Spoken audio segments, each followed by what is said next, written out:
அப்பவும் இப்பவும் எப்பவும் சென்னை அதிரடி கலெக்ஷன் சரவெடி செலிப்ரேஷன்.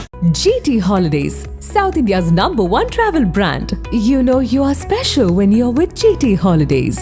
பழைய நகையை கொடுத்து வைட் 11 மந்த்ஸ்ல அதே அடைக்கு புது நகையை எடுத்துக்கோங்க. எக்ஸ்ட்ராவா ₹1 தர வேண்டாம். Magic old gold exchange. நேர்மை, புரட்சி, எழுச்சி, இதுதான் இப்போ பாஜக முன்னாள் மாநில தலைவருக்காக உருவாக்கப்பட்டிருக்க ரசிகர் மன்றத்தில் இருக்கக்கூடிய 3 முக்கியமான ஒரு வசனம். அதில் தமிழ்நாட்டின் அரசியல் சூப்பர் ஸ்டார் அவர் பேரை போட்டு இவருக்கு ரசிகர் மன்றம் ஆரம்பிக்கிறோன்னு ஆரம்பித்தது கூட பிரச்சனை இல்லை, எங்கே ஆரம்பிச்சிருக்காங்க, யார் ஆரம்பித்தா அப்படிங்கிறதான் பிரச்சனை. எடப்பாடிக்கு மிகப்பெரிய ஒரு எரிச்சலை இந்த சம்பவம் ஏற்படுத்தியிருக்கிறதா சொல்லப்படுது. அதே மாதிரி திமுகவில் எம்பிகளை திடீர்னு கூப்பிட்டு ஸ்டாலின் பயங்கரமாக ஒரு டோஸ் விட்டுருக்காரு. அதற்கு பின்னணி காரணங்கள் தோண்டுனா பல அதிர்ச்சிகரமான தகவல்கள்லாம் சொல்லப்படுது. அதே மாதிரி பாஜக புதுசாக ஒரு வியூகத்தை தமிழ்நாட்டில் வைக்கிறாங்க. கிட்டத்தட்ட ஒரு 7 கண்டிஷனை வச்சு அதை செயல்படுத்த போகிறாங்க. அதை செயல்படுத்தும் பொழுது பாஜகவுக்கு மிகப்பெரிய ஒரு வெற்றி வாசல் அதை திறந்து வைக்கும் அப்படின்னு அவங்க நம்புறதாகவும் தகவல் சொல்லப்படுது. அது என்ன ஏது அப்படிங்கிறது குறித்து எல்லாத்தையும் விரிவாக பார்த்துடலாம். Welcome to sensation.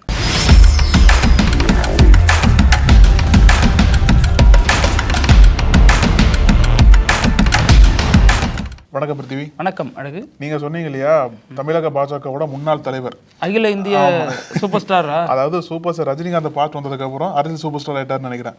அந்த அளவுக்கு எப்பவுமே ஒரு விவாதம் இருக்கு, அவர் தனி கட்சி தொடங்க போறாரா, ஏன்னா அவருக்குன்னு ஒரு பெரிய பொறுப்பு கொடுக்கப்படல. எனக்கு என்ன ஒரு டவுட்னா, ஒருத்தவங்க அரசியலுக்கு வரணும்னா முதல்ல ரசிகர் மன்றம் ஆரம்பிச்சு அதுக்கப்புறம் அரசியலுக்கு வருவாங்க. இவர் அரசியலுக்கு வந்ததுக்கு அப்புறம் ரசிகர் மன்றம் ஆரம்பிக்கிறாரு. எல்லாம் உல்டாவா இருக்கு. இல்ல, தனி கட்சி ஆரம்பிக்கிறதுக்கு ஒரு மன்றம் வேணும்ல, அவங்களுக்கு ஆட்களை திரட்டினா மட்டும் தான் நம்பிக்கை வரும் அவங்களுக்கு. அதனால சேலத்துல, அதனாலதான் எடப்பாடிக்கு எரிச்சல் கொடுத்துருக்கும்னு நினைக்கிறேன். சேலத்துல எடப்பாடி பழனிசாமியோட சொந்த ஊரான சேலத்திலேயே அவரோட பெயர் போட்டு ரசிகர் மன்றம் அப்படின்ற மாதிரி ஒரு இது ஆரம்பிச்சிருக்காங்க. இது அவர் தனி கட்சி ஆரம்பிக்கிறதுக்கான முன்னோட்டம் தான் அப்படின்ற மாதிரி சொல்றாங்க. ஆனா இப்போ சமீபத்தில் பிரஸ் மீட் கொடுத்தாரு இல்லையா, அவர் மறுக்கல, தனி கட்சி ஆரம்பிப்பீங்களான்னு கேட்கறதுக்கு மறுக்கல அவர். அதனால ஏதோ ஒரு வகையில பாசிபிலிட்டிஸை பார்த்துட்டு இருக்காரு. நிச்சயமா தொடங்குறப்ப உங்களுக்கு சொல்றேன் அப்படிங்கிறாரு. ஆமா, அப்போ இது எப்படி எடுத்துக்கிறதுன்னு தான் புரியல. ஏதோ பிஹைண்ட் தி ஸ்கிரீன்ஸ் ப்ரிப்பரேஷன் போயிட்டு இருக்கு. அதனாலதான் ரசிகர் மன்றத்தை ஃபர்ஸ்ட் ஆரம்பிச்சு அந்த ரசிகர் மன்றத்தை முன்னோட்டமா வைத்து எப்படி அவருக்கு ரெஸ்பான்ஸ் இருக்கு, தனிப்பட்ட ரீதியில அவருக்கு கட்சி ஆரம்பிச்சா நல்ல ஒரு எதிர்காலம் இருக்குமா அப்படின்ற மாதிரி பல கணிப்புகளை எடுத்ததுக்கு அப்புறம் தான் ஃபுல் ஃபிளட்ஜ்டா இறங்குவார்னு நினைக்கிறேன். அதற்கு சேலத்திலிருந்தே அவர் ஒரு ஸ்டார்டிங் பாயிண்ட்டை வச்சிருக்காருன்னு சொல்லலாம். அதுல இப்போ எடப்பாடி பழனிசாமியை பல வகையில் நெருக்கடிக்கு உள்ளாக்குனார். திருநெல்வேலியில் பூத் கமிட்டி மீட்டிங்லாம் அண்ணனை தான் முதல்வர் ஆக்கும் அப்படின்னு முழங்கிட்டு அதற்கு அடுத்து அவர் பண்ணக்கூடிய விஷயங்கள் எல்லாமே அண்ணனுக்கு எதிராக தான் இருக்கு. ஏன்னா அவருக்கு யாரையெல்லாம் பிடிக்காதோ அவரையெல்லாம் தேடி போய் சந்திக்கிறாரு. டிடிவி சந்திச்சதை சொல்றேன். அதுக்கடுத்து ஓபிஎஸ் சந்திக்க போறேங்கிறாரு. இது ஒரே கல்ல 2 மாங்க. ஒரு பக்கம் நயினார் அட்டாக் பண்றது, ஒரு பக்கம் எடப்பாடி அட்டாக் பண்றது. பல முறை இதை பத்தி பேசியிருக்கோம். ஸோ இதுல அவர் ஒரு பக்கம் போயிட்டு இருக்கப்ப ஏற்கனவே இவருக்கான ரசிகர் மன்றங்கள்லாம் கட்சியில வேறு வடிவத்தில் இருந்துச்சுங்கலாம் சர்ச்சையானுச்சு. அந்த ஒரு ஃபார்ம் ஃபில்அப் பண்ற இதே சர்ச்சையா பார்க்கப்பட்டுச்சு, அதெல்லாம் வெளியானுச்சு. இந்த நேரத்தில் எடப்பாடி ஏரியா, அதாவது குறிப்பிட்டு சொல்லணும்னா அவரோட சட்டமன்ற தொகுதிக்கு உட்பட்ட ஆனைப்பள்ளம் அப்படிங்கிற ஒரு ஏரியாவில் தான் இதை பண்ணியிருக்காங்க. பக்க நாடுங்கிற ஏரியா, அந்த பகுதி பேனர் வச்சிருக்காங்க. பேனர் வச்சதுக்கு இடம் கொடுத்தவர் பாஜக நிர்வாகி, அதில் கலை மற்றும் கலாச்சார பிரிவில் இருக்கக்கூடிய ஒரு நிர்வாகி சேலம் மாவட்டத்தில். அதை திறந்து வச்சதும் சேலம் மாவட்ட பொறுப்பாளராக இருக்கக்கூடிய ஹரிராமன் திறந்து வச்சிருக்காரு. இவங்க எல்லாமே நயினார் நாகேந்திரன் கீழே வரக்கூடிய நிர்வாகிகள். ஆனா இவருக்கு சூப்பர் ஸ்டார்னு சொல்லிட்டு ஒரு ரசிகர் மன்றத்தை ஆரம்பிக்கிறாங்க. முதல்ல அரசியல் கட்சி தலைவருக்கு ரசிகர் மன்றங்கிறது எப்படி எடுத்துக்கிறதுன்னு தெரியல. வேணா அவர் பேரிலான ஒரு அணி அப்படின்னு சொல்லிட்டு போறது கூட வேற. ஆனா ரசிகர் மன்றம்னு அமைச்சா அது எப்படி புரிஞ்சுக்கிறது? ஒரு பாஜகக்குள்ள இதுதான் ஏற்கனவே பிரச்சனையா போயிட்டு இருக்கு. ஏன்னா நயினார் நாகேந்திரன் அவர் ஒரு ரூட் எடுத்து போயிட்டு இருக்காரு, எடப்பாடி நட்டா அப்படின்னு. அவர் ஒரு பக்கம் லெஃப்ட்ல போனா இவர் ரைட்ல இண்டிகேட்டர் போட்டு ஸ்ட்ரைட்டா போயிட்டு இருக்காரு. அண்ணன் தான் வரணும்னு சொல்லிட்டு அவருக்கு ஒரு குத்திட்டு இந்த பக்கம் அண்ணனுக்கு யாரெல்லாம் பிடிக்காத ஓபிஎஸ், டிடிவி எல்லாரையும் பார்த்துட்டு இருக்காரு. அவங்க கூட அரசியல் பேசுறாரு. இதெல்லாமே அவரை வெறுப்பேற்றுற மாதிரி தான் இருந்துச்சு. இப்ப அங்க சுத்தி இங்க சுத்தி இங்கேயே வந்துட்டியாங்கிற மாதிரி சொந்த ஏரியாவுக்குள்ளேயே போய், ஏன்னா அதுல ஒரு அரசியல் கண்டிப்பா இல்லாம இல்ல. ரசிகர் மன்றத்தை அவர் எங்க வேணாலும் ஆரம்பிச்சிருக்கலாம். அவர் சொந்த ஊரான கரூர்ல ஆரம்பிச்சிருக்கலாம், அல்லது அவருக்கு நெருக்கமான கோயம்புத்தூர்ல ஆரம்பிச்சிருக்கலாம். ஏன் போய் சேலத்துல ஆரம்பிக்கிறாரு, அதுவும் எடப்பாடி தொகுதிக்கு உட்பட்ட பகுதியில் ஆரம்பிக்கிறாருன்னா அதுதான் பிரச்சனையே, அதுதான் அரசியலை நல்லா கூர்ந்து கவனிக்கிறவங்களுக்கு இது கண்டிப்பா தெரியும். இதன் மூலமாக என்ன சொல்ல வரார் அப்படின்னா 2 விஷயம் சொல்றாங்க. ஒன்று, இந்த கூட்டணியில் ஓபிஎஸ், டிடிவி போன்றவர்களுக்கு நான் இன்னும் பக்கபலமாக தான் இருக்கேன், லைம் லைட்டில் தான் இருக்கேன், என்னை யாரும் ஒதுக்கி வைக்க முடியாதுன்னு ஒரு விஷயம் சொல்கிறாரு. இன்னொரு விஷயம், எனக்கு சப்போர்ட் இருக்குது, இதை நல்லா பார்த்துங்க, என்னால் தனிக்கட்சியும் தொடங்க முடியும், அதற்கான சூழல் அமைந்தால் நான் அதை செய்வேன் அப்படின்னு சொல்கிறாரு. அந்த சப்போர்ட் வந்து வெளியிலிருந்து வரல, பாஜக இருந்தே வர அந்த சப்போர்ட். அதுதான் கூட பாஜக நிர்வாகிகளே இப்படி செய்கிறத நயினார் எப்படி சகிச்சுக்கிறாரு அப்படிங்கிற கேள்வி எழுந்திருக்கு. நயினார்கிட்ட செய்தியாளர் கேள்வியே கேட்குறாங்க, தமிழ்நாட்டில் பாஜகவோட மாநில தலைவர் நீங்களா இல்லை அவரான்னு கேட்குறாங்க. அதற்கு அவர், இது என்ன கேள்வி, இதுக்கு எப்படி நான் பதில் சொல்றது, நீங்க 2 பேருக்கு இடையில சிண்டு முடிஞ்சு ஒரு வேலையை பார்க்குறீங்க, இது பிரச்சனை வந்துடும் அப்படிங்கிற மாதிரி கடந்து போனாலும் நயினாருடைய பாலிடிக்ஸ் அப்படிங்கிறது நேரடி பாலிடிக்ஸா இருக்காது. இப்போ கூட அமைச்சர் மனோ தங்கராஜை பார்த்தெல்லாம் பேசுறாரு. ஸோ அவர் எப்பவுமே ஒரு அரவணைப்பு அரசியலை பண்ணாலும் பின்னாடி அவர் பண்ணக்கூடிய வேலைகள்லாம் முன்னாள் மாநில தலைவருக்கு எதிராக தான் இருக்கு. அவரு அதுக்கான சத்தமே இல்லாம அது பண்ணிடுறாரு. ஆனா இவர் அதற்கு ஆடம்பரமா படோடோபமா எல்லாரும் தெரியுற மாதிரி அரசியல் பண்றாரு அப்படிங்கிற மாதிரியான விமர்சனமும் பாஜகக்குள்ள போயிட்டு இருக்கு. இதுல முக்கியமா பார்த்தோம்னு வச்சுக்கோங்களேன், முன்னாள் மாநில தலைவர் இருக்காருல்ல, அவருக்கு எடப்பாடி பழனிசாமி மீது தனிப்பட்ட ரீதியில கோபம் இருக்கிறது பார்க்க முடியும். ஏன்னா எடப்பாடி பழனிசாமியால தான் நம்மகிட்ட இருந்த பதவி பிடுங்குறாங்கன்ற ஒரு கோபம் இருக்கும். அதுக்கப்புறம் நம்மால் உருவாக்கப்பட்ட கூட்டணியை எடப்பாடி பழனிசாமி வந்ததுக்கு அப்புறம் அந்த கூட்டணியை உடைச்சிட்டாங்க அப்படின்ற கோபம் இருக்கலாம். ஆனா ஒண்ணு பாருங்க, அவர் கூட்டணி ஸ்ட்ராங்கா தான் வச்சிருந்தார். 1000 விமர்சனம் இருந்தாலும் தேமுதிகல இருந்து பல கட்சி, பாமகல இருந்து எல்லாரும் இணைச்சு அந்த கூட்டணி வலிமையா தான் வச்சிருந்தார். இப்ப வெளியில போற தலைவர்கள் எல்லாமே நயினார் நாகேந்திரன் தான் கை கட்டுறாங்க, இவரால தான் போறோம், இவரால தான் போறோம். தினகரன் கூட தான் சொல்றாரு இல்லையா. சோ அந்த ஒரு கோபம் ஒரு பக்கம் வந்து வெளிப்படையா எடப்பாடி பழனிசாமியை சிஎம் ஆக்கணும்ன்ற மாதிரி பேசினாலும், இன்னொரு பக்கம் வந்து அவருக்கு எதிராக இருக்கக்கூடிய தலைவர்களையே கூட்டணிக்குள்ள கொண்டு வரணும். இப்ப இன்னைக்கு கூட தினகரன் என்ன சொல்றாரு அப்படின்னா, கூட்டணிக்கு வரணும் அப்படின்னா எடப்பாடி பழனிசாமியை சிஎம்ஆ நீங்க ப்ரொபோஸ் பண்ணக்கூடாதுன்னு தான் அந்த கண்டிஷனை வைக்கிறார். அவரை தான் நம்ம நம்பி பார்த்துட்டு அண்ணனுக்கு எதிராக அரசியல் பண்றாரு. அப்ப இவரோட நோக்கம் என்னவா இருக்குன்னு தான் கேள்வி வருது. ஒண்ணு வந்து எடப்பாடி பழனிசாமியை சிஎம்ஆ நீங்க கொண்டு வரணும் அப்படின்னா அந்த ஒரு கண்டிஷனை தினகரன் பேசி இருக்கணும். அதை வந்து தினகரன் கன்வின்ஸ் பண்ற மாதிரி எடுத்துக்கணும். ஆனா அவர் கன்வின்ஸ் ஆகிற மாதிரி தெரியல. அப்போ இவரே வந்து மறைமுகமா எடப்பாடி பழனிசாமிக்கு அகைன்ஸ்டா ஒரு எதிர்ப்பை கிரியேட் பண்றாரா? தினகரன் கூட்டணிக்குள்ள வரணும் அப்படின்னா இப்போ பாஜக தேசத்துல என்ன பண்றாங்க அப்படின்னா, என்டிஏன்னு சொல்லிட்டு எல்லாம் ஒன்றிணைச்சு வந்தா மட்டும்தான் அங்க வெற்றி வாய்ப்பு இருக்கிற மாதிரி சொல்றாங்க இல்லையா. எல்லாம் பிரிஞ்சு போயிட்டாங்க அப்படின்னா வெற்றி வராது, எல்லாம் ஒருங்கிணைஞ்சு வந்தா மட்டும்தான் வெற்றி சாத்தியப்படும் சமயத்துல எல்லா கட்சிகளும் ஒன்னா வரணும் அப்படின்னா எந்த விதமான பிணக்குகள் இருக்கக்கூடாது. ஆனா இவர் வந்து ஒரு பக்கம் எடப்பாடி பழனிசாமிக்கு ஆதரவா பேசுறாரு, இன்னொரு பக்கம் வந்து எடப்பாடி பழனிசாமிக்கு எதிராக பேசக்கூடிய தினகரன் போன்ற ஆட்களை வந்து சந்திச்சு கூட்டணிக்கு வரணும் அப்படின்றாரு. அப்ப கூட்டணிக்கு வரணும்ன்ற ஒரு எண்ணம் இருந்தாலும் அந்த கூட்டணிக்கு தலைவர் எடப்பாடி பழனிசாமி இருக்கக்கூடாது அப்படின்றத வந்து மறைமுகமா அவர் வந்து எல்லா பக்கமும் கொண்டு போய் பார்க்கறாருன்ற ஒரு கேள்வி எழுதிருக்கு. அதுல இது ரெண்டுமே டெல்லியினுடைய உத்தரவுப்படி தான் நடக்கிறதா சொல்றாங்க. நயினார் நாகேந்திரனுக்கும் டெல்லி சப்போர்ட் பண்ணுது, முன்னாள் மாநில தலைவருக்கும் டெல்லி சப்போர்ட் பண்ணுது. இது ஒரு ரூட் எடுத்து இப்படி போங்க, இது ஒத்து இல்லைன்னா அந்த ரூட்ல போய் பிடிப்போம் அப்படிங்கிறதாகவும் சொல்லப்படுது.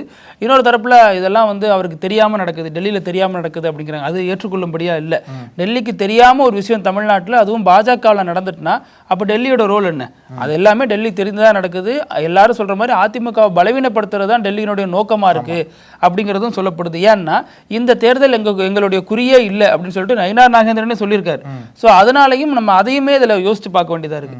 அப்போ இந்த தேர்தல் உங்களுக்கு டார்கெட்டே இல்லாத பட்சத்தில் அதிமுக இப்படி பல சிதறுண்டு கிடக்கிறப்ப அதை பயன்படுத்திக்கிறாங்க. ஏற்கனவே ஜெயலலிதா பொறுத்த வரைக்கும் பல சாஃப்ட் இந்துத்துவ ஓட்டெல்லாம் உங்களுக்கு வந்து விழும். ஸோ அதன் நீட்சியாக இப்படி சாஃப்ட் இந்துத்துவ வேணா, கோர் இந்துத்துவாவே நாங்கள் ஏடிஎம்கே ஓட்டரா மாத்திரம் அப்படிங்கிற மாதிரியும் பல விஷயங்கள் பேசப்படுது. இதுல எது எப்படியோ முன்னாள் மாநில தலைவர் இன்னமும் லைம் லைட்லயே இருக்காரு, உயிர்ப்போட இருக்காரு அரசியல்ல. அவர் என்னதான் வந்து நான் ஆடு மாடு மேய்ச்சிட்டு ஊரோட விவசாயம் பார்த்துட்டு அம்மா அப்பாவோட இட்லி சாப்பிட்டுட்டு முதல்வன் படத்துல டைலாக் எல்லாம் பேசிட்டு இருந்தாலும் இந்த மாதிரி விஷயங்களும் அவர் அரசியல்ல நுணுக்கமா பண்ணிட்டு இருக்காருங்கிறதையும் பார்க்க முடியுது. ஆமா, இப்போ ஒரு பக்கம் வந்து அவர் தனிக்கட்சி ஆரம்பிக்க போறாருன்ற விவாதம் எழுந்தாலும் இன்னொரு பக்கம் வந்து பாஜக ஒரு திட்டம் வச்சிருக்காங்க போல. அது வந்து ஒரு ஆங்கில செய்தித்தளம் தான் வெளியிட்டு இருக்காங்க. என்ன அப்படின்னா, மக்களுடன் பாஜக அப்படின்ற ஒரு திட்டத்தை வந்து உங்களுடன் ஸ்டாலின், மக்களுடன் பாஜக அது மாதிரி ஒரு பிரச்சார திட்டத்தை வந்து விரைவில் தொடங்க போறதாவும், அடுத்த மாசம் அந்த அக்டோபர் 6ஆம் தேதி நட்டா தமிழ்நாட்டுக்கு வராரு இல்லையா, அந்த டைம்ல இந்த பிரச்சாரம் தொடங்கப்படும்ன்ற மாதிரி சொல்றாங்க. இந்த பிரச்சாரத்திற்கு கீழே ஒரு 7 திட்டங்கள் வச்சிருக்காங்க. அந்த 7 திட்டத்தை வந்து அது ஒரு எப்படி சொல்றது அப்படின்னா எல்லாத்தையும் வரவணைச்சு எல்லா பகுதிகளையும் டச் பண்ற மாதிரி இந்த திட்டத்தை வகுத்திருக்காங்கன்னு சொல்றாங்க. குறிப்பா சொல்லணும் அப்படின்னா அக்டோபர் 5ஆம் தேதியிலிருந்து நவம்பர் 30 வரைக்கும் அந்த 55 நாட்கள் தொடர்ந்து வந்து ஏதோ ஒரு வகையில போராட்டம் பண்ண போறாங்க போல தமிழ்நாடு முழுக்க. ஆனா என்ன புரியல அப்படின்னா, உங்களுக்கு டார்கெட் இல்லைன்றாங்க அடுத்த தேர்தல். ஆனா இருந்தாலும் எதற்காக ஒவ்வொரு சட்டமன்ற தொகுதியா குறி வச்சு போராட்டம் பண்ண போறாங்க அப்படின்ற மாதிரி இருக்கு. வருஷம் நிமிஷம் எல்லா நாளுமே அவங்க வேலை தானே பார்ப்பாங்க. தேர்தல் ஜெயிச்சாலும் தோத்தாலும் அடுத்த நாளே வேலை பார்ப்பாங்க இல்லையா? இந்த போராட்டத்தில் என்ன கொண்டு போறாங்க அப்படின்னா, இந்த ஒவ்வொரு சட்டமன்ற தொகுதியில் இருக்கக்கூடிய பிரச்சனையை எடுத்து அங்க பேச போறாங்க. இப்போ சாலை வசதிகள் இல்லாத ஊர்கள் இருக்கும் இல்லையா, அங்கெல்லாம் போய் போராட்டம் பண்ண போறாங்க. பாஜகவினர்லாம் அங்கெல்லாம் போராட்டம் பண்ணி அதன் மூலியமா மக்கள் மன்றத்திலிருந்து திமுகவிற்கு எதிர்ப்பு ஒரு அழுத்தம் கொடுக்கறதுக்கு பாஜக முயற்சி பண்றாங்கன்னு சொல்றாங்க. அது ஒரு திட்டம். இன்னொரு திட்டம் என்ன அப்படின்னா, நைனா நாகேந்திரனோட சுற்றுப்பயணம். அது வந்து அடுத்த மாதம் ஆரம்பிக்க போறாரு இல்லையா, 11ஆம் தேதினு சொல்றாங்க. தமிழ்நாடு முழுக்க சுற்றுப்பயணம் பண்ண போற நைனா நாகேந்திரன், இது ஒரு திட்டமா வச்சிருக்காங்க. இன்னொன்று வந்து அந்த பூத் கமிட்டியை வந்து இன்னும் ஸ்ட்ராங் பண்றது, இன்னும் ஸ்ட்ரென்தன் பண்றது, அது ஒரு திட்டமா இருக்கு. அப்புறம் விரைவிலேயே நைனா நாகேந்திரனோட சுற்றுப்பயணம் முடிஞ்சதுக்கு அப்புறம் மோடி அமித்ஷாவை தமிழ்நாட்டில் வந்து அதே மாதிரி ஒரு மாபெரும் சுற்றுப்பயணத்தை பண்ண போறாங்க. அது ஒரு திட்டமா வச்சிருக்காங்க. அதற்கப்புறம் வந்து இந்த சுற்றுப்பயணங்கள் எல்லாம் முடிஞ்சதுக்கு அப்புறம் தான் என்டிஏ கூட்டணியை வந்து வலுப்படுத்துற திட்டத்தை வந்து கையில் எடுக்க போறாங்க. அது வரைக்கும் பேச்சுவார்த்தை நடந்துட்டே இருக்கும். சுற்றுப்பயணம் முடிஞ்சதுக்கு அப்புறம் இறுதியில வந்து பிரதமர் மோடி தலைமையில அந்த இங்கிருந்து போன கட்சிகள்லாம் மீண்டும் கட்சிக்கு கூட்டணிக்குள்ள வந்து அது ஒரு ஸ்ட்ராங்கான ஒரு என்டிஏவா ப்ரொஜெக்ட் பண்றதுக்கான திட்டங்கள்லாம் வச்சிருக்காங்க. ஏன்னா பாஜக உறுதியா தெரியும், என்டிஏ கூட்டணி இருந்தா மட்டும்தான் பாஜகவுக்கு தனிப்பட்ட முறையிலும் சரி கூட்டணி ரீதியா வெற்றி கிடைக்கும். அதனால வந்து எப்படியாச்சும் இந்திய கூட்டணியை கட்டமைச்சிடணும். அதுவும் இந்த வருஷத்துக்குள்ள முடியுமான்னு தெரியல. ஆனா இருந்தாலும் தேர்தல் நெருங்குறதுக்கு முன்னாடியாச்சும் அந்த கூட்டணியை கட்டமைச்சு எல்லா தலைவர்களும் ஒன்று சேர்ந்து திமுகவை எதிர்த்தா மட்டும்தான் நம்ம வெற்றி பெற முடியுன்றதுல தெளிவா இருக்காங்க. அதனால ஒவ்வொரு கட்டமா அந்த திட்டத்தை செயல்படுத்த போறதாகவும், அது வந்து கடைசியில் எங்க முடியும் நமக்கே தெரியும். எங்க முடியும் அப்படின்னா அந்த தொகுதி பங்கீடு, அப்புறம் வேட்பாளர் தேர்வு பண்றதெல்லாம் திட்டங்கள் வச்சிருக்காங்க.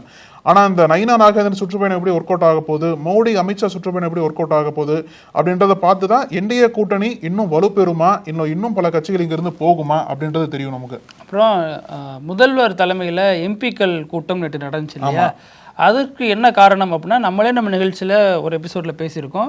எம்பி எம்எல்ஏகளுக்கு இடையிலான அந்த பிரச்சனைங்கிறது சமீபத்தில் கரூரில் திருச்சி சிவா விசஸ் செந்தில் பாலாஜியாக இருக்கட்டும், இந்த சைடு தேனியில் தங்கத்தமிழ் செல்வன் விசஸ் அங்கே உள்ள அந்த தொகுதியோட எம்எல்ஏவாக இருக்கட்டும், இப்படி எல்லாருக்கும் இடையிலான பிரச்சனைக்கான காரணமே என்ன சொல்லப்பட்டுச்சுன்னா, இவங்க 2 பேருக்கும் ஒரு ஒத்துழைப்பு இல்லை, யார் இந்த விளம்பரத்தை பயன்படுத்திக்கலாம் அப்படிங்கிறதா ஒரு விஷயமா பேசப்பட்டுச்சு. அதுதான் இந்த கூட்டத்தில் ஒரு பிரதான அஜெண்டாவாக இருந்திருக்கு அப்படின்னு தெரிய வருது. என்ன அப்படின்னா, இந்த தொகுதிகளில் இருக்கக்கூடிய எம்எல்ஏ, இப்போ ஸ்டாலினே என்ன சொல்லியிருக்காருன்னா, ஒரு தொகுதியில் மீட்டிங் வச்சா அல்லது அந்த தொகுதியில் உங்களுடன் ஸ்டாலின், அப்புறம் முகாம்கள், இந்த மாதிரி பல விஷயங்களுக்கு திமுகவில் இருக்கக்கூடிய எம்பிக்களுக்கு எம்எல்ஏக்களுக்கு இடையிலே பிரச்சனை வருது. என்ன அப்படின்னா, அங்கே வந்து எம்பிக்கள் வரதே கிடையாது, எம்எல்ஏக்கள் மட்டும்தான் இருக்காங்க, அமைச்சர்கள் மட்டும்தான் இருக்காங்க, நிறைய திமுக நிகழ்ச்சிகளுக்கு எம்பிக்கள் தலை காட்டுறதே கிடையாது அப்படின்னு ஒரு புகார் ரொம்ப நாளாக போயிட்டு இருக்கு. எம்பிக்கள் சைடில் என்ன நினைக்கிறாங்க அப்படின்னா, நாம போய் என்ன பண்ண போறோம், நமக்கு என்ன எதுவும் டெண்டர் தர போறாங்களா, அல்லது வேற ஏதாவது முக்கியமான அசைன்மெண்ட் நமக்கு தர போறாங்களா, நம்ம சொன்னா கலெக்டர் கேட்கிறாரா, நம்ம சொன்னா அங்க உள்ள ஒரு எஸ்ஐ கேட்கிறாரா, எல்லாம் பாக்குறோம்னு சொல்றாங்க, அப்புறம் எதுவுமே பண்றது இல்லை. எப்படி மக்கள் முகத்துல மீண்டும் ஒழிக்கிறது? அது மட்டும் இல்லாம நமக்கான தொகுதி நிதியை எம்எல்ஏ கம்பேர் பண்றப்போ ரொம்ப ரொம்ப கம்மியா தான் வருது. இதை வச்சு நம்ம என்ன பண்ணிட முடியும்? அதனாலேயே பயந்துகிட்டு வெக்கப்பட்டுட்டு எம்பிக்கள் வெளியே போறது இல்லை அப்படிங்கிற ஒரு புகாரும் சொல்லப்பட்டுச்சு. ஸோ இந்த பிரச்சனை தான் முட்டி முட்டி இப்போ பெருசாயிடுச்சு. என்ன நினைச்சிட்டாங்க எம்பிக்கள் அப்படின்னா, நாம ஏன் போயிட்டு அவர் ஜெயிக்க வைக்க போராடணும், நம்ம ஜெயிச்சா மட்டும் நம்ம சொல்லி ஜெயிச்சா அவர் என்ன நம்ம கிட்ட திருப்பி எதுவும் தரப்போறாரு, அதனால நமக்கு பலன் இருக்கா அப்படின்னு ஒரு அதிருப்தியில் இருக்கிறதா சொல்லப்பட்டுச்சு. அதனாலதான் முதல்வர் இப்போ எம்பிக்களை மொத்தமா கூப்பிட்டு சந்திச்சு, நீங்க வந்து தொகுதியில 4 நாட்கள் வாரத்தில் இருக்கணும், 15 நாளைக்கு ஒரு முறை ரிப்போர்ட் தயார் பண்ணி அவனுக்கு கொடுக்கணுங்கிற மாதிரி கடுமையான கண்டிஷனை கொடுத்திருக்காரு. இது ஒரு வார்னிங்காகவும் பார்க்குறாங்க. ஏன்னா இதுல என்ன ஒரு புரியாத விஷயம் அப்படின்னா, வரக்கூடியதும் சட்டமன்ற தேர்தல் தான். இது ஆக்சுவலாக எம்எல்ஏட்ட கேட்டிருக்கணும். ஆனா எதற்காக வந்து லோக்சபா தேர்தல் மாதிரி எம்பிட்ட கேட்குறாங்க அப்படின்ற ஒரு குழப்பம் இருந்தாலும், இது வந்து எம்பி எம்எல்ஏக்களுக்கு நடுவில் போயிட்டு இருக்கக்கூடிய மோதலோட வெளிப்பாடாக தான் காட்டுறாங்க இல்லையா. ஏன்னா வந்து லோக்சபா தேர்தல் நடந்தால் எம்பிக்கள் வந்து வேலை பார்க்கறது ஒரு லாஜிக்காக இருக்கும். ஆனால் எம்எல்ஏக்கள்கிட்ட தான் ஸ்டாலின் ரிப்போர்ட் கேட்டிருக்கணும்னு இன்னொரு பக்கம் சொல்றாங்க. பட் இருந்தாலும் ஏதோ ஒரு வகையில் டெல்லியில் இருக்கக்கூடிய எம்பிக்களை ஒத்துழைச்சு போங்க, அவங்களுக்கு ஆறுதலா உற்ற துணையா இருங்க அப்படின்னு தான் சொல்ல வரதா சொல்லப்படுது. ஏன்னா எம்பி எலெக்ஷன்ல எம்பி மட்டும் ஒர்க் பண்ணல இல்லையா, எம்எல்ஏ அவ்வளோ எம்எல்ஏ ஒர்க் பண்ணியிருக்காங்க. ஸோ அதற்கு பதில் நீங்களும் அந்த மாதிரி செஞ்சாகணுங்கிறத ஒரு நெருக்கடியை ஒரு உதவி உண்டாக்குறாரு. இப்போ போன ஆண்டு நடந்த லோக்சபா தேர்தலில் இங்க இருக்கவங்க எல்லாம் உழைச்சுதான் நீங்க வெற்றி பெற்றீங்க. இப்போ அவங்களோட வெற்றிகளுக்கு நீங்க மறுபடியும் வந்து உழைங்கன்ற மாதிரி சொல்றாங்க. அது கட்சியோட வெற்றியா பார்க்கப்படும். இந்த இடையில இருக்கிற சின்ன சின்ன உட்கட்சி பூசெல்லாம் தூக்கி போட்டு இந்த எலெக்ஷனை நோக்கி வெற்றிக்காக உழைங்க அப்படிங்கறதா முதல்வர் சொன்ன செய்தியா இருக்கு. ஏன்னா நானும் அதான் முதல்ல யோசிச்சேன். வரப்போறது எம்எல்ஏ எலெக்ஷன், எம்எல்ஏ கூப்பிட்டு ஒரு மீட்டிங் போட்டாருன்னா அது ஒரு லாஜிக் இருக்கு. எம்பிக்களை ஏன் கூப்பிடுறாரு, ஒருவேளை தொகுதியில போய் வேலை செய்யுங்கன்னு சொல்லுவாரோ அப்படின்னு பார்த்தா, இந்த பின்னணியில இந்த ஒரு முற்றல் மோதல்லாம் இருக்கு. இந்த ஒரு மனக்கசப்பை சரி பண்றதுக்காக தான் முதல்வர் ஒரு குறிப்பிட்ட எம்பிக்களை மட்டும் கூப்பிட்டா தப்பா போயிடுங்கிறதுனால மொத்த எம்பிக்களும் வாங்க அப்படிங்கிற அடிப்படையில் திமுக எம்பிக்கள் மத்தியில் அந்த ஒரு ஆலோசனை கூட்டம் நடத்தியிருக்காரு. முதல்வர் சொன்னது களத்தில் எதிரொலிக்குதா அல்லது பழையபடி எம்பிக்கள் இருக்கிறாங்களா அப்படிங்கிறத பார்க்கலாம். பிருத்திவி, இப்போ நம்ம வீடியோவோட கடைசி பகுதி இப்படியெல்லாம் நடக்கும் அப்படின்ற ஒரு வினோத நிகழ்வு தான். எங்க நடந்துருக்கு கேட்டீங்க அப்படின்னா அமெரிக்கால நியூயார்க் சிட்டில. சீனாலேருந்து இந்த வாட்டி அமெரிக்கா போயிடுச்சா? என்ன அப்படின்னா, இப்போ ஐநா பொதுக்கூட்டம் நடந்துட்டு இருக்கு. அந்த ஐநா பொதுக்கூட்டத்தில் பேசுறதுக்காக உலக நாடுகளை சேர்ந்த பல தலைவர்கள்லாம் அமெரிக்காவுக்கு வராங்க. அமெரிக்காவுக்கு வரும்போது என்ன ஆயிடுச்சு அப்படின்னா, அதே மாதிரி தான் பிரெஞ்சு பிரசிடென்ட் எமானுவேல் மேக்ரோன் இருக்கார்ல, அவரும் அமெரிக்காவில் வர நியூயார்க்ல வந்து இறங்குறாரு. அவரோட வாகனத்துல நியூயார்க்ல இருக்கக்கூடிய அந்த பிரெஞ்சு தூதரத்துக்கு போறாரு. போகும்போது டக்குன்ட்டு நியூயார்க் போலீஸ்காரங்க கேட்டு போட்டாங்க. யாருக்கு? பிரெஞ்சு அதிபருக்கு கேட்டு போட்டாங்க. உங்க ஊர்ல அதிபரா இருக்கலாம். ஆமா, கேட்டு போட்டதுக்கு அப்புறம் அவர் குழம்பு போயிட்டாரு. என்னடா எனக்கு கேட்டு போடுறாங்களே, நான் ஒரு அதிபர், நான் என்னோட தூதரத்துக்கு போயிட்டு இருக்கேன்னு சொல்லதுக்கு அப்புறம் இப்ப கேக்குறாங்க, நீங்க பிரெஞ்சுக்கு தான் அதிபர், ஆனா எங்க நாட்டு அதிபர் வந்துட்டு இருக்காரு, அதனால வெயிட் பண்ணுங்கன்னு சொல்லிட்டு அப்பதான் ட்ரம்போட வாகனமும் வந்துருக்கு போல. ஆமா, அது மாதிரி ட்ரம்போட வாகனம் வந்துட்டு இருக்கு போல. அதனால 4 பக்கம் அடைச்சிட்டாங்க. ஃபுல்லா டிராபிக் ஸ்தம்பிச்சு போயிருச்சு. இவர் மேக்ரோன் வந்து ரொம்ப நேரம் நின்றுட்டே இருக்காரு. நடந்து போயிடலாமான்னு கேட்கிறாரு போலீஸ்காரங்கிட்ட. நீங்க இன்னும் வண்டி ட்ரம்போட வண்டி வரலைங்க, ஒட்டிங்க போனா கிராஸ் பண்ணி போயிடுவேன்றாரு. அப்பயும் சாரி சார் விடமாட்டோம், எல்லா பக்கம் க்ளோஸ் பண்ணிட்டோம்னு சொல்றாரு. அப்ப இவரு மேக்ரோன் என்ன பண்றாரு, டக்குன்ட்டு போன் எடுத்து ட்ரம்புக்கே டைரக்டா போன் பண்ணி பேசிட்டார். என்னங்க எப்படி இருக்கீங்க, எங்க நிக்கிறேன்னு தெரியுமா, தெருவில் நின்றுருக்கேன் அப்படின்றாரு. ஊருக்கு வந்து ரோட்ல நிப்பாட்டி வச்சிட்டீங்களே. ஆமா, உங்களுக்காக எல்லாமே நிறுத்தி வச்சுட்டாங்க, எல்லாமே நின்று போச்சுன்னு சொல்லிட்டு ஒரு தமாசா ஒரு ஹியூமரஸா ட்ரம்ப்ட பேசுறாரு. அப்புறம் ட்ரம்ப் அங்கிருந்து போனதுக்கு அப்புறம் அங்கிருந்து நடந்தே போயிருக்காரு போல பிரெஞ்சு தூதர். அதுக்கப்புறமா ஒரு அலோவ் பண்ணல, அலோவ் பண்ணாம மறுபடியும் லாக் பண்ணி வச்சிருக்காங்க. நீங்களும் உங்க புரோட்டோகால்லாம் போராட்டம் நடந்து என்ன சொல்றாரு அப்படின்னா, நான் ஐ நெகோசியேட் அப்படின்றாரு, நான் உங்கள்ட்ட பேச்சுவார்த்தை பண்றேன், வண்டி வரல அப்படின்னா விடுங்க, நான் கிராஸ் பண்ணிட்டு போயிடறேன் அப்படின்றாரு. சாரி சார், அதுக்கு வாய்ப்பே கிடையாது, நான் வந்து ட்ரம்ப் வர வரைக்கும் எல்லாத்தையும் க்ளோஸ் பண்ணி தான் வைக்கணும் நாங்க அப்படின்ற மாதிரி சொன்னதுக்கு அப்புறம் வேற வழி இல்லாம அங்கே நின்று தான் போன் பண்ணி பேசியிருக்காரு ட்ரம்ப்புக்கு. இது பாருங்க, நீ எவ்வளவு பெரிய ஒரு நாட்டோட அதிபரா இருந்தாலும் ட்ரம்ப் எல்லாத்தையும் நிப்பாட்டி வச்சு இப்ப இவர் காரையும் நிப்பாட்டி வைக்கிறாராமா. இதே மாதிரி நாளைக்கும் பல செய்திகளோட சந்திக்கலாம். நன்றி. அழகு போறதா நிப்பாட்டோன்னு பார்த்தா காரையும் நிப்பாட்டுறாரு. இருப்போம். தொடர்ந்து பேசலாம். நன்றி. நக்கீரன் டிவிக்கு சப்ஸ்கிரைப் செய்யுங்கள். உங்கள் ஆதரவே எங்கள் பலம். ஆசிரியர்களுக்கு நண்பனாகவும் மாணவர்களுக்கு ஆசானாகவும் திகழும் தேர்வு வழிகாட்டி. ஒவ்வொரு பாடத்திற்கும் அனுபவமிக்க ஆசிரியர்களின் துல்லியமான தெளிவான விடைகள். CNC இருக்கு, தேர்வு பயம் எதற்கு? இது தீரன் பப்ளிஷிங் ஹவுஸ் விற்பனை வெளியீடு.